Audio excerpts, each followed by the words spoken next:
Hello everyone, welcome back to my YouTube channel. ಎಲ್ಲರೂ ಹೇಗಿದ್ದೀರಾ? ಇವತ್ತು ಎಲ್ಲ ಚೆನ್ನಾಗಿದ್ದೀರಾ ಅಂತ ನಾನು ಕೂಡ ತುಂಬಾ ಚೆನ್ನಾಗಿದ್ದೀನಿ. ಇವತ್ತೊಂದು ಸ್ಪೆಷಲ್ ರೆಸಿಪಿ ಜೊತೆ ಬಂದಿದ್ದೀನಿ. ಏನಂತಂದರೆ ಇವತ್ತು ಎಗ್ ಗ್ರೇವಿ ಮಾಡ್ತಾಯಿದ್ದೀನಿ. ವೆರಿ ಈಸಿ, ಒಂದು 5 to 10 ಮಿನಿಟ್ಸಲ್ಲಿ ನಿಮಗೆ ಗ್ರೇವಿ ಆಗಬೇಕು. ಆ ಥರ ಈಸಿಯಾಗಿ ಎಗ್ ಗ್ರೇವಿ ಮಾಡೋದನ್ನ ತೋರಿಸ್ತೀನಿ. ನಾನು ಅದಕ್ಕೆ ಎಗ್ ತೊಗೊಂಡಿದ್ದೀನಿ. 3, 6, 7, 8 ಎಗ್ಸ್ ಇದೆ. ನಾನು ಆನಿಯನ್ ತೊಗೊಂಡಿದ್ದೀನಿ, ಇದು ಒಗ್ಗರಣೆಗೆ. ಮತ್ತು ಇದು ಮಸಾಲೆ. ನಾನು ಕಾಯಿ ಏನು ಯೂಸ್ ಮಾಡ್ತಾಯಿಲ್ಲ. ಟೊಮೊಟೊ, ಈರುಳ್ಳಿ, ಕಡಲೆ, ಶುಂಠಿ ಮತ್ತು ಬೆಳ್ಳುಳ್ಳಿ, ಕೊತ್ತಂಬರಿ ಸೊಪ್ಪು, ಟೊಮೊಟೊ ಇದಿಷ್ಟನ್ನು ಗ್ರೈಂಡ್ ಮಾಡಿಕೊಂಡು ಇಷ್ಟೇ ಮಸಾಲೆ ಐಟಮ್ಸ್ ಬಂದು ಇಷ್ಟೇ. ಇದನ್ನು ಗ್ರೈಂಡ್ ಮಾಡ್ಕೊಂಡು ಮಿಕ್ಸ್ ಮಾಡ್ಕೊಂಡು ಮಾಡೋದು. ಸೊ ಫಸ್ಟು ಬಾಣಲಿ ಇಟ್ಕೊಳ್ಳೋಣ, ಒಗ್ಗರಣೆ ಕೊಡೋಣ, ಆಮೇಲಿಂದ ಗ್ರೈಂಡ್ ಮಾಡ್ಕೊಳ್ಳೋಣ.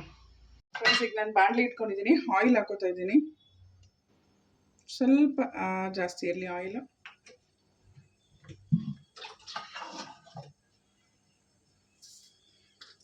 ಆಯಿಲ್ ಕಾಯ್ದಿದೆ.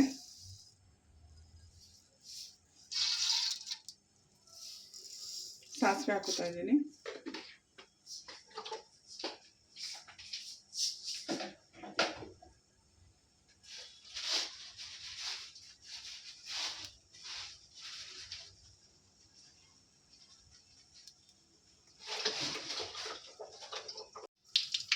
ಬೆಳ್ಳುಳ್ಳಿ, ಸಾಸಿವೆ ಸಿಡಿತಾ ಇದೆ. ಈಗ ಆನಿಯನ್ ಹಾಕೊಳ್ಳಿ. ಸ್ವಲ್ಪ ಕರ್ಬೇವಿನ ಸೊಪ್ಪು ಹಾಕೋತಿದ್ದೀನಿ.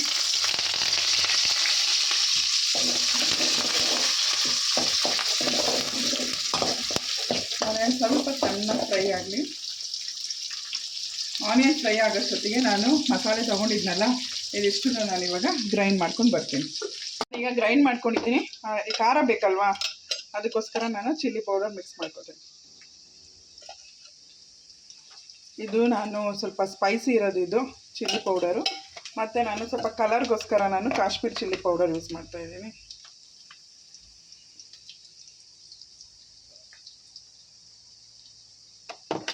ಮತ್ತೆ ಗ್ರೈಂಡ್ ಮಾಡ್ಕೊತೀನಿ. 1 ರೌಂಡ್ ಗ್ರೈಂಡ್ ಮಾಡಿಕೊಂಡ್ರೆ ಸಾಕು. ಈ ಥರ ಫುಲ್ಲು ಮಸಾಲೆ ನುಣ್ಣಗಾಗಬೇಕು. ಇವಾಗ ಇದಕ್ಕೆ ಮಿಕ್ಸ್ ಮಾಡೋಣ ಆಯಿಲ್ಗೆ. ಆನಿಯನ್ ಎಲ್ಲ ಫ್ರೈ ಆಗಿದೆ. ಚೆನ್ನಾಗಿ ಆನಿಯನ್ ಫ್ರೈ ಆಗಬೇಕಿತ್ತು. ಆಯಿಲಲ್ಲೇ ಚೆನ್ನಾಗಿ ಫ್ರೈ ಆಗಬೇಕಿತ್ತು.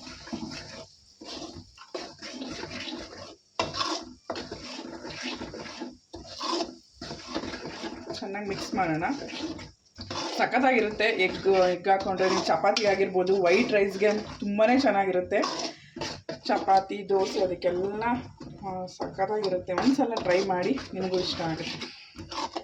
ಆಯಿತು, ಇದರಲ್ಲಿರೋದನ್ನೆಲ್ಲ ಸ್ವಲ್ಪ ನೀರು ಮಿಕ್ಸ್ ಮಾಡ್ಕೊಂಡು ಹಾಕೋಣ.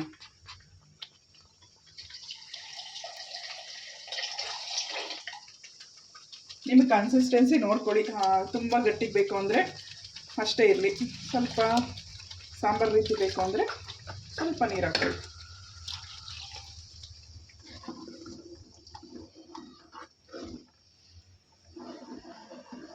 ಚೆನ್ನಾಗಿ ಮಿಕ್ಸ್ ಮಾಡಿ ಈಗಲೇ ನಾವು ಸಾಲ್ಟ್ ಹಾಕೋಣ.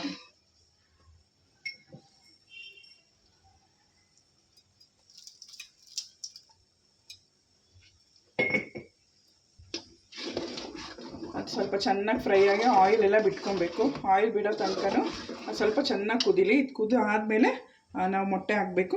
ಸ್ವಲ್ಪ ಚೆನ್ನಾಗಿ ಕುದೀಲಿ ಇದು. ನೋಡಿ ಗೈಸ್, ಈ ಥರ ಆಗಿದೆ, ಫುಲ್ಲು ತಿಕ್ಕಾಗಿ ಆಗಿದೆ. ಇವಾಗ ಈ ಟೈಮಾಗಿ ನಾವು ಚೆನ್ನಾಗಿ ಕುದೀತಾ ಇದೆ ನೋಡಿ, ಎಲ್ಲ ಹಿಂಗೆ ಬಬಲ್ಸ್ ಬರ್ತಾಯಿದೆ. ಚೆನ್ನಾಗಿ ಒಂದ್ಸಲ ಮಿಕ್ಸ್ ಮಾಡಿ ಈಗ ನಾವು ಲೋ ಫ್ಲೇಮಲ್ಲಿ ಇಟ್ಕೊಳ್ಳಿ. ಎಗ್ ಹಾಕೋಣ. ನಾನು ಮೊಟ್ಟೆನ ಇಲ್ಲೇ ಕ್ರ್ಯಾಕ್ ಮಾಡಿ ಹಿಂಗೆ ಹಾಕ್ತಾಯಿದ್ದೀನಿ. ಅದನ್ನು ಟಚ್ ಮಾಡಬಾರ್ದು, ಮೊಟ್ಟೆನ ಕದಲಿಸ್ಬಾರ್ದು, ಅದು ಹಾಗೇ ಇರಬೇಕು. ಮಿಕ್ಸ್ ಎಲ್ಲ ಮಾಡೋಕ್ಕೆ ಹೋಗ್ಬೇಡಿ.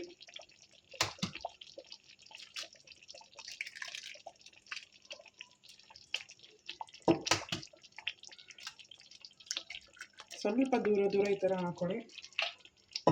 ಸಕ್ಕತ್ತಾಗಿರುತ್ತೆ. ಒಂದ್ಸಲ ಟ್ರೈ ಮಾಡಿ ನೋಡಿ. ನೀವೇ ಪದೇ ಈಸಿಯಾಗಿ ಬೇಗ ಮಾಡ್ಕೊತೀರ. ರಿಸ್ಕೇ ಇರೋಲ್ಲ. ನಾವೇನಿದ್ರು ಒಂದು ಮಸಾಲೆ ಆಡಿಸ್ಕೊಂಡ್ಬಿಟ್ರೆ ಸಾಕು.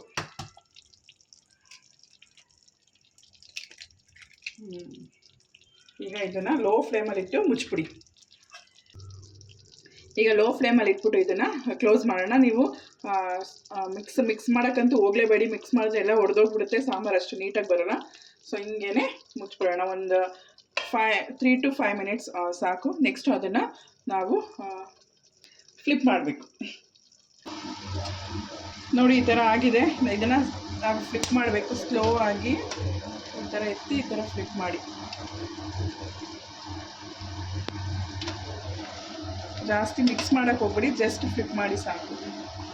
ಆಲ್ರೆಡಿ ಕುಕ್ ಆಗಿದೆ. ನಿಮಗೆ ಇನ್ನೊಂದು ಸ್ವಲ್ಪ ಚೆನ್ನಾಗಿ ಕುಕ್ ಆಗಬೇಕು ಅಂತಂದರೆ ಈ ಥರ ಫ್ಲಿಪ್ ಮಾಡಿಬಿಡಿ. ಗ್ರೇವಿ ಅಕಸ್ಮಾತ್ ಕಡಿಮೆ ಇತ್ತು ಅಂದಾಗ ಅದು ಫುಲ್ಲು ಬೆಂದಿರೋಲ್ಲ, ಆ ಎಲ್ಲೋ ಇರುತ್ತಲ್ಲ ಅದು ಫುಲ್ಲು ಬಾಯ್ಲ್ ಆಗಿರೋದಿಲ್ಲ. ಸೊ ಫ್ಲಿಪ್ ಮಾಡಿದಾಗ ಅದು ಕ್ಲೀನಾಗಿ ಬೆಂದ್ಕೊಳ್ಳುತ್ತೆ, ಬಾಯ್ಲ್ ಆಗುತ್ತೆ. ಸೊ ಒಂದು 3 ಮಿನಿಟ್ಸ್ ಅಷ್ಟೇ ಆ ಪ್ಲೇಟ್ನ ಆಫ್ ಮಾಡ್ಬೋದು. ನೋಡಿದ್ರಲ್ಲ, ಈಗ ಫ್ಲೇಮ್ನ ನಾನು ಆಫ್ ಮಾಡಿದ್ದೀನಿ. ಈಗ ಸ್ವಲ್ಪ ಕೊತ್ತಂಬರಿ ಸೊಪ್ಪು ಹಾಕೊಳ್ಳೋಣ ಲಾಸ್ಟಲ್ಲಿ. ಇದಿಷ್ಟು ಸಾಂಬಾರು ರೆಡಿ. ಇದು 5 to 10 ಮಿನಿಟ್ಸಲ್ಲಿ ನೀವು ಎಗ್ ಗ್ರೇವಿನ ಆರಾಮಾಗಿ ಮಾಡ್ಕೋಬೋದು. ಚಪಾತಿ, ಪೂರಿ ಅಥವಾ ಏನಕ್ಕಾದರೂ ಮಾಡ್ಕೋಬೋದು. ಇವನ್ ವೈಟ್ ರೈಸ್ಗೂ ಸಹ ಚೆನ್ನಾಗಿರುತ್ತೆ. ಐ ಥಿಂಕ್ ನಿಮಗೆ ಈ ವಿಡಿಯೋ ಇಷ್ಟ ಆಯಿತು ಅಂತ ಅಂದ್ಕೊಂಡಿದ್ದೀನಿ. ಈ ವಿಡಿಯೋ ಇಷ್ಟ ಆದರೆ ಲೈಕ್ ಮಾಡಿ, ಶೇರ್ ಮಾಡಿ, ಕಮೆಂಟ್ ಮಾಡಿ. Thank you all.